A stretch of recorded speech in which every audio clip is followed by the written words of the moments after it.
The American Civil War, fought from 1861 to 1865, brought hardships to millions of Americans north and south. The large battles are remembered for the extremely high casualties, like Gettysburg, Antietam, 7 Days, Chancellorsville, and Chickamauga.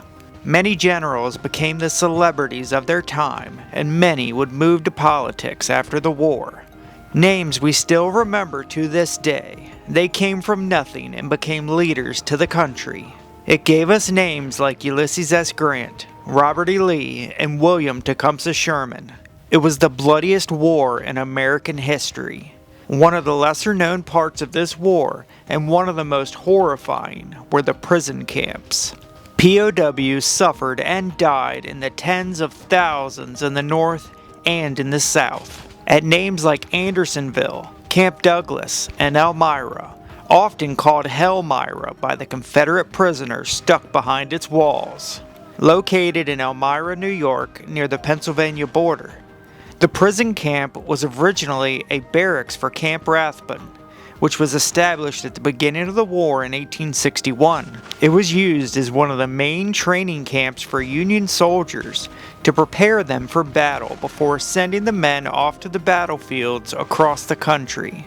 The Army chose Elmira due to its location and the railroad to transport the troops. Thousands of troops could be trained at a time there. There were 20 barracks at Camp Rathbun, 100 men per barrack, 2 mess halls, and the officers' quarters. The camp bordered Foster's Pond, which the men would use to wash and bathe in. The number of troops dwindled until the Conscription Act of 1863. It was the first draft in America. It required men between the ages of 20 and 45 to register. The camp was again filled with Union soldiers, and more barracks were built. 6,000 men could now be held in the barracks or in tents. In the first half of the war, captured troops were often used for prisoner exchanges. Enlisted men were traded man for man, and a set number of enlisted men were traded for officers. These prisoner exchanges made it so both sides did not have to house thousands of prisoners. In March of 1863, the 54th Massachusetts Infantry Regiment was formed. It was the first African American regiment. The regiment was a part of the United States Colored Troops. African American troops began fighting the Confederates. But in May of 1863, the Confederate Congress decided that any African American troop captured would be treated as a fugitive slave. The Confederate Army would not use any African American soldiers in prisoner exchanges, and any white officers captured with African American troops would be treated as if they were inciting an insurrection and could face the death penalty.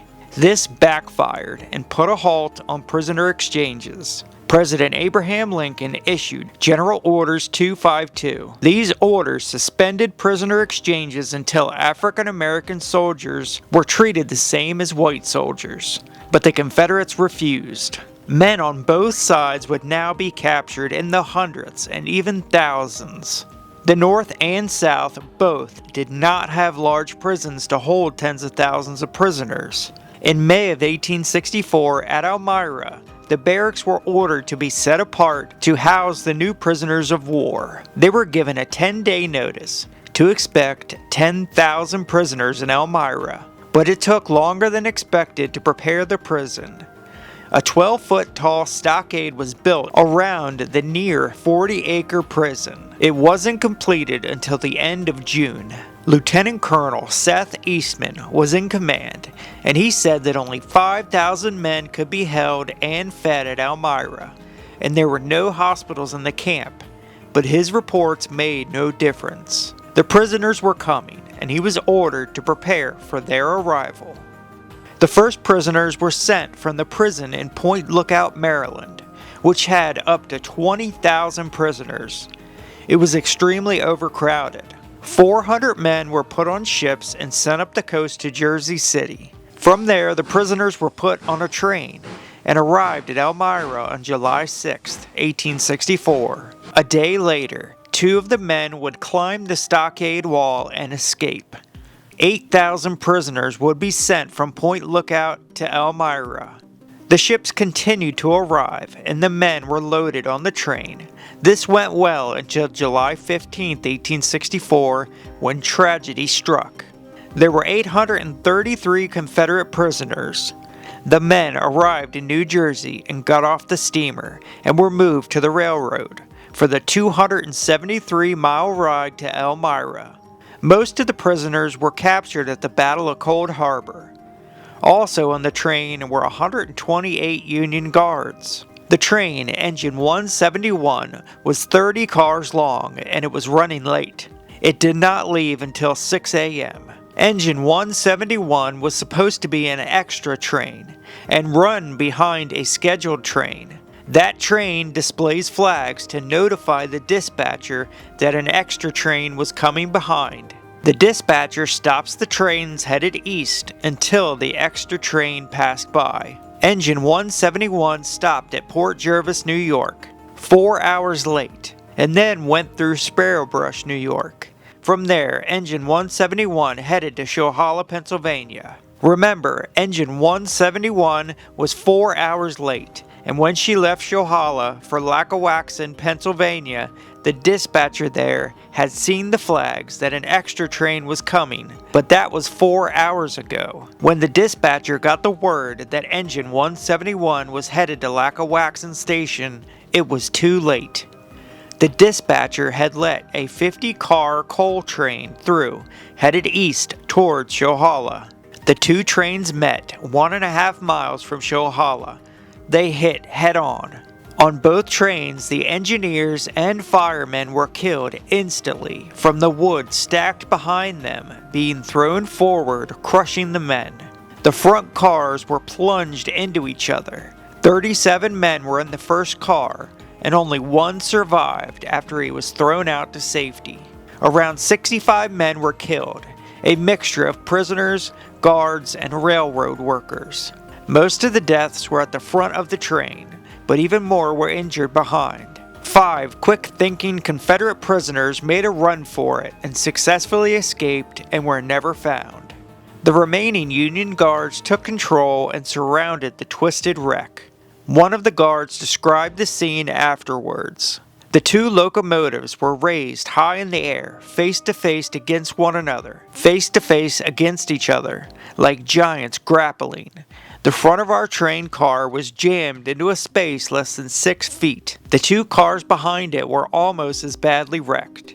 There were bodies impaled on iron rods and splintered beams. Headless trunks were mangled between the telescoped cars. Frank Evans. People from the nearby town ran to help, and doctors were sent by rail. 44 prisoners killed, 93 wounded. 17 guards killed, 16 wounded. 4 railway workers killed. 780 prisoners were transported to Elmira on another train. Many were horribly wounded. The dispatcher at Lackawaxen ran away after the collision. He knew what he had done. He was later found to be negligent. The wounded were transferred to Elmira. A hospital had not yet been built for the prison. The town came through and got supplies needed to help the wounded men. One of the townspeople figured that it would be a good idea to try and profit from the town being put into this situation of housing thousands of Confederate prisoners. A large tower started to be built outside the walls of the camp.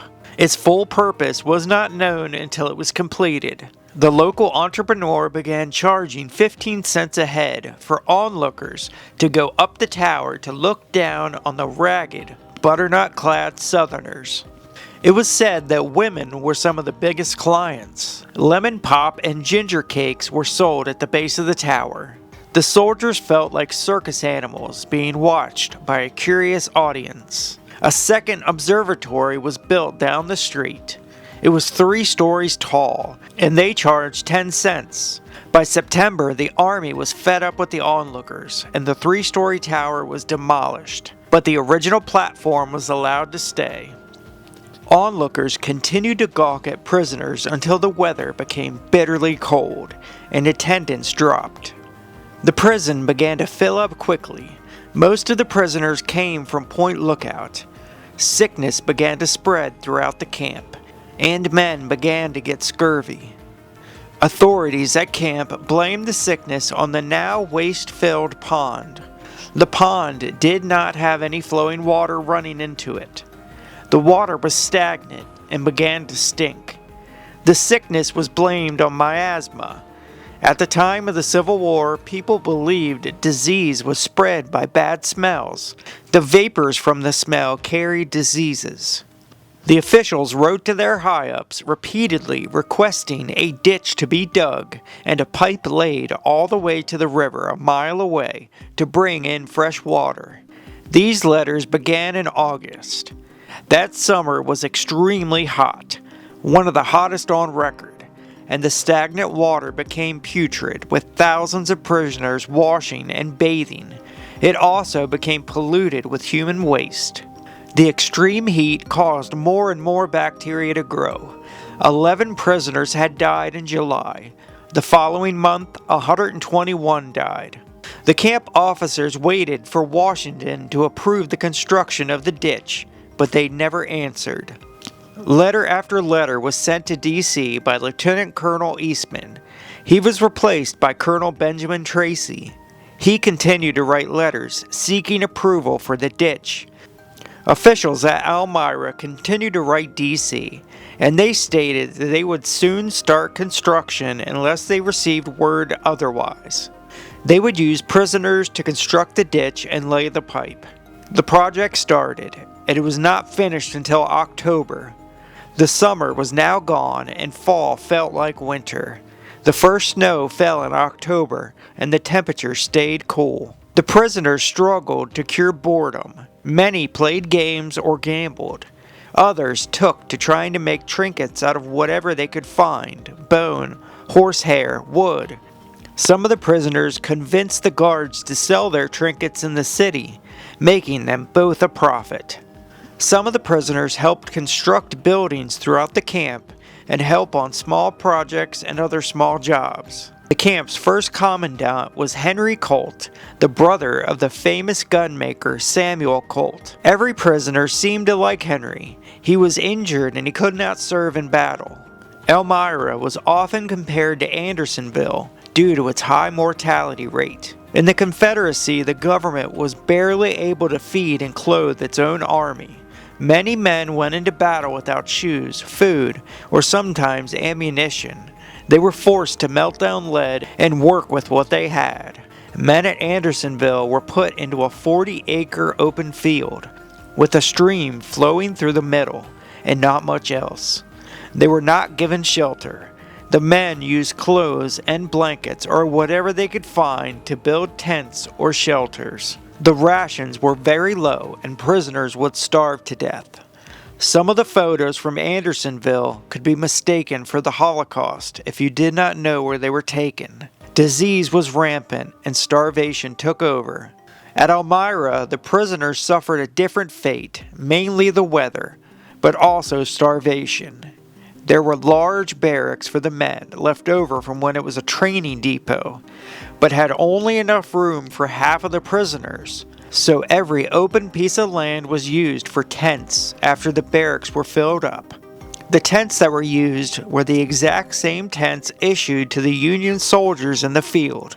Rations at Elmira were very good at the beginning, but when word reached Washington about the horrors of Andersonville, D.C. ordered rations to be cut for the Confederate prisoners. Scurvy began to set in and disease spread. Dysentery, typhoid, pneumonia, and smallpox killed off many men. Smallpox got so bad that they built a hospital and a camp. It became known as Smallpox Island. By December, almost 800 men had died from smallpox. Shortly after, rations were switched to bread and water supplemented by meat. The winter of 64 to 65 would go down as one of the coldest in memory, and thousands of men did not have more than a tent. There was a lumber shortage, so construction of new barracks was not completed before the bitterly cold New York winter set in. Most of the prisoners had never felt such cold temperatures before. Men from Florida, Georgia, Alabama, and Mississippi were used to hot and humid weather for 9 months out of the year, and temperatures that rarely made it below freezing. When the men arrived at Elmira, they were already ragged, and their clothing was not adequate for a northern winter. Word was sent to Washington repeatedly for supplies, and most importantly, stoves to warm the barracks and the tents. But word went unanswered until December. Clothing was in short supply. Men used rags as shoes and dried grass to use as straw to cover their frozen ground of the tents. The temperature reached negative 18 degrees twice that winter, and it rarely rose above freezing until that spring. Hundreds of men froze to death that winter, and even more died from disease or starvation. That winter wreaked havoc on the prisoners. The winter was so cold that the town's pipes froze, and even townspeople could not keep warm in their homes with adequate shelter and stoves. Rats became a big problem, but the men began to hunt and eat the rats. They became a source of trade in the prison. Men would steal and eat anything they could find. There were many escape attempts. 5 fled the train wreck, and 2 jumped over the wall the day after the prison opened. And many tried to tunnel out of the prison. One successful tunnel escape was led by Washington Treweek. Tunnels were dug from under the tent, which the men hid with the dried grass used to cover the dirt. One of the tunnels was discovered, and some of the men were punished, but a tunnel went undiscovered, and Treweek and his men escaped. They would come up into the town and meet at the church, but it was almost daylight when they arrived, and Treweek and one other escapee fled into the mountains. But it was almost daylight when they arrived, and Treweek and one other escapee fled into the mountains. They looked down onto the camp and saw that the escape had been discovered, and men were sent out after the escaping prisoners. They went across the countryside and even met a woman who fed and clothed the 2 men and asked if they were escaped prisoners. They told her that they were and continued walking down the railroad. They traveled on foot, even breaking into a house to steal clothes and a pistol. They stole horses along their way and rode as far away as they could. They were shot at by Union cavalry, but managed to escape. They also ran into a Union camp, tripping over a sleeping soldier. They stole weapons and then escaped. They crossed the Potomac and were fired on by cavalry. They went into the Jenkins house, and 2 of Mosby's men helped them escape the rest of the way. This whole story is incredible if you get a chance to read it. Recollections of Washington B. Treweek escaping Elmira. After some escape attempts, the guards went and confiscated all the dried grass and hay from the tents, so that no more tunnels could be hidden. This forced the men to sleep directly on the cold and frozen ground. Stoves eventually made it to the barracks and some of the tents, but there was not enough sticks or coal to keep the fires lit all day. When spring reached Elmira, the snows in the surrounding mountains melted, and the river began to flood. 2,700 feet of the stockade wall was washed away. Most of the camp was underwater, and the sick were trapped on Smallpox Island. A rescue operation commenced, and many prisoners helped rescue the sick men in makeshift rafts connected to ropes. Some of the men fell into the water and died, but the rescue was a success. After General Lee's surrender at Appomattox Courthouse on April 9, 1865, the men began to be paroled. Many died from disease or starvation before making it home. Just under 3,000 men died at Elmira Prison from disease, starvation, and from the elements. Elmira had a 24.5% mortality rate, just under the estimated 28% mortality rate at Andersonville. After the Civil War, both sides were guilty of atrocities at the prison camps, and it is not worth arguing over who was worse. There was plenty of arguments after the war. The North would downplay Elmira, but the death rate at Elmira was much higher than any other prison camp in the North. Andersonville and Elmira were some of the worst prison camps during the war, with a combined 15,000 dead at these two camps alone. 56,000 men died on both sides in prison camps during the American Civil War, a small number compared to the over 650,000 who died during the war. But their story is one of hardship, survival, and death, and deserve to be remembered. I want to thank y'all for watching this one, folks. I hope you enjoyed. It was a tough episode. Every time I do one of these POW stories, it tugs on the heartstrings, what these men went through. No matter if it's from the North or the South. They are all Americans, and every one of them deserves to be treated with respect. Thank you all again. I hope you enjoyed, and we will see you on the next. Peace.